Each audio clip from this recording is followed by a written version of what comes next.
Okay, so today we're going to talk about the COVID-19 relationship, what that looks like, what it feels like. You should know because you should be used to it by now. Always get your pen, pencil, or piece of paper ready, and let's begin.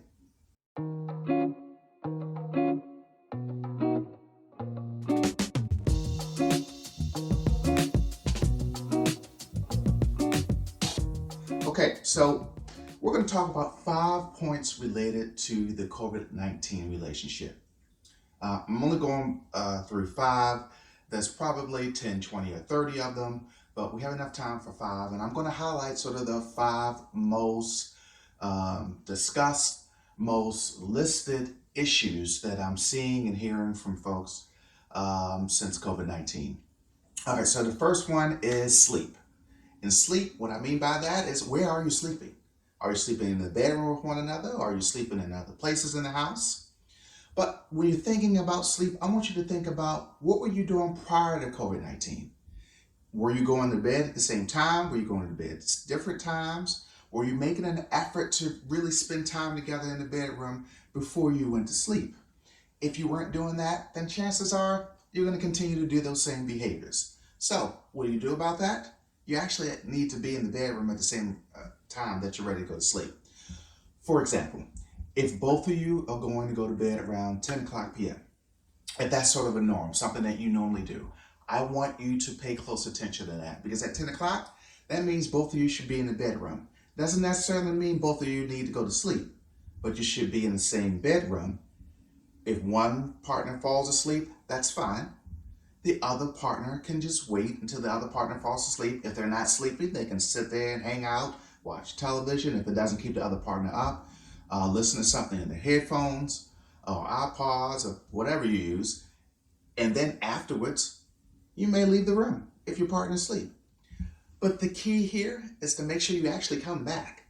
So when you begin to get sleepy, when you start to yawn, when you start to feel tired, then you need to get up, go back to the bedroom, and get back in bed. Got it?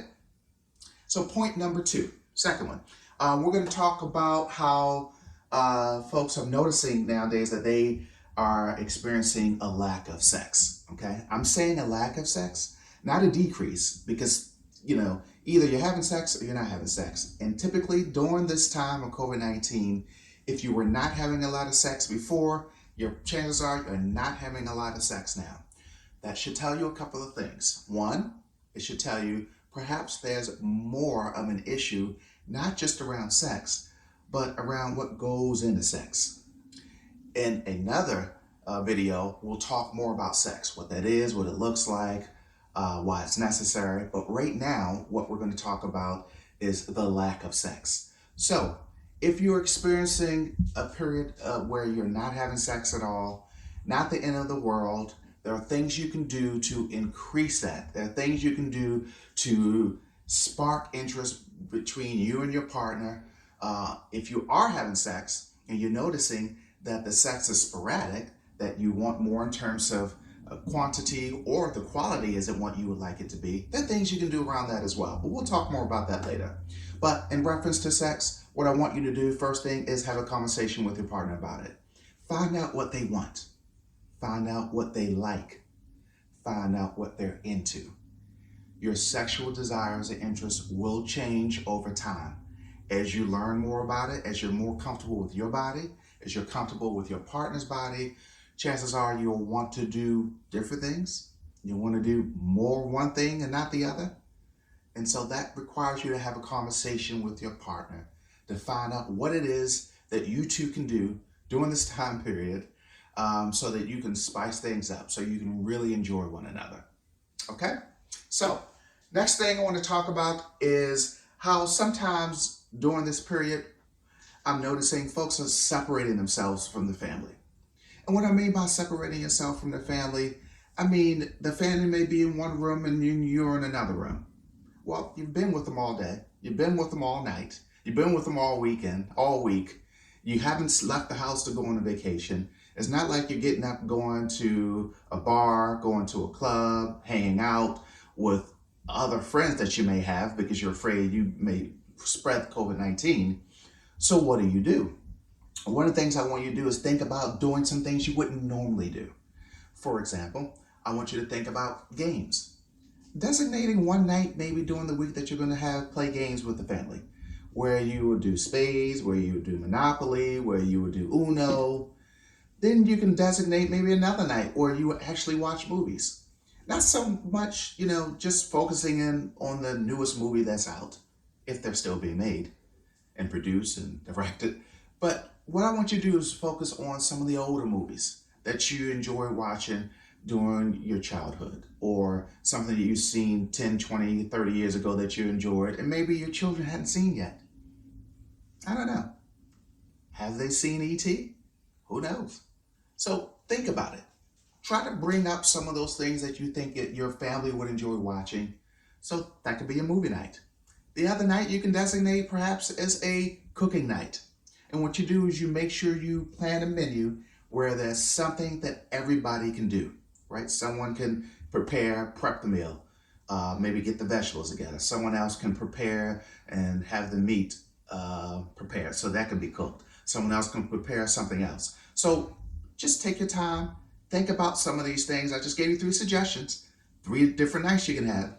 But those are some of the things you can do so that you're more engaged with your family in different ways, other than spending all day with them, wondering if they've done the homework, wondering if they've gotten assignments turned in on time, wondering if you have enough time to get your work done if you're working from home. So think outside of the box. Try something new and different.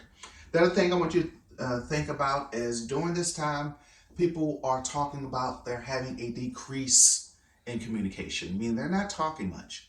You're working, you're getting up early, going to work like you would normally do, but you're working in your living room, you're working in your dining room, you're working in your den, or in the basement, and you're going to work from 6, 7, 8 o'clock a.m. up to 4, 5, 6 o'clock p.m.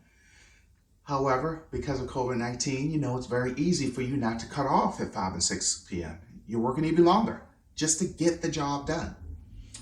In doing that, you stop, have dinner, then it's time for you to go to bed. So one of the crucial things that you're forgetting is that you still have to communicate with the folks in your house.